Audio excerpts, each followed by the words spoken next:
ချွေပြည်သာမြို့နယ်ကအသက်22နှစ်ရွယ်မိန်းကလေးအားမရင်းကျင်ပြီးတော့၃ပိုင်းတပ်ဖြတ်မှု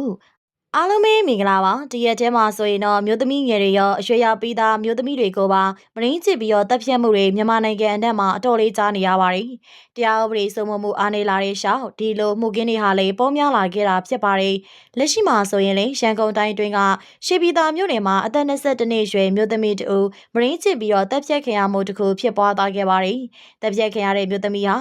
မြင်းကျင်စာတီလို့သိရပြီးတော့ဂျပန်နိုင်ငံကိုတွားရောက်ဖို့အတွက်ရန်ကုန်မှာတင်နန်းတက်ရင်လာရောက်နေထိုင်နေတယ်လို့သိရပါတယ်။ကျူလွန်ခဲ့သူတွေကအဆောင်နီးတစ်ဝိုက်ကပဲဖြစ်ပြီးတော့အလောင်းကို၃ပိုင်းကအိတ်ထဲထည့်ပြီးတော့လော်ကားဘက်မှာတွားပစ်ထားခဲ့တာပဲဖြစ်ပါတယ်။လော်ကားတင်မြင့်တော်15ရက်ကပန်းချန်ထဲမှာမေလ12ရက်ညပိုင်းကအဆိုပါမျိုးသမီးရဲ့အလောင်းကိုပြည်သူတွေကတွေ့ရှိခဲ့တာဖြစ်ပြီးသက်ဆိုင်ရာကိုကြောင်းကြားခဲ့တာပါ။အလောင်းကတော်တော်လေးရုပ်ပြက်ဆင်းပြက်အနေချာမျိုးဖြစ်နေပြီလို့လည်းဒေသခံတွေကပြောပါတယ်။ကျူလွန်ခင်ရတဲ့မျိုးသမီးကတပင်ရွှေထီးလန်းနဲ့ဘုံမီအောင်လန်းတောင်သုံးတက်ဆောင်တစ်ခုမှငှားရမ်းနေထိုင်သူတူဖြစ်တယ်လို့သိရပါတယ်။ညဘက်မှာပိုးအိုက်တဲ့အတွက်ရေစင်းချိုးဟာကနေအဆောင်ကတစ်ယောက်နဲ့အပြင်က2ယောက်တို့ပေါင်းပြီးမရင်းချစ်သက်ပြက်ခဲ့ကြတာဖြစ်ပါတယ်။ကမာလီကမြင်းကြံကားလို့ပြောတာကြားတယ်။ဂျပန်သွားဖို့ဒီမှာရှောင်နေတာပါ။အသက်က22နှစ်ပါ။အဆောင်ရဲ့ရေချိုးတဲ့နေရာကအတော်မောင်းနေစော်ကားပြီးတက်လိုက်တာကအဆောင်ကမိမရှိတဲ့တကောင်နဲ့အပြင်က2ကောင်ပါတယ်။စေသမားတွေ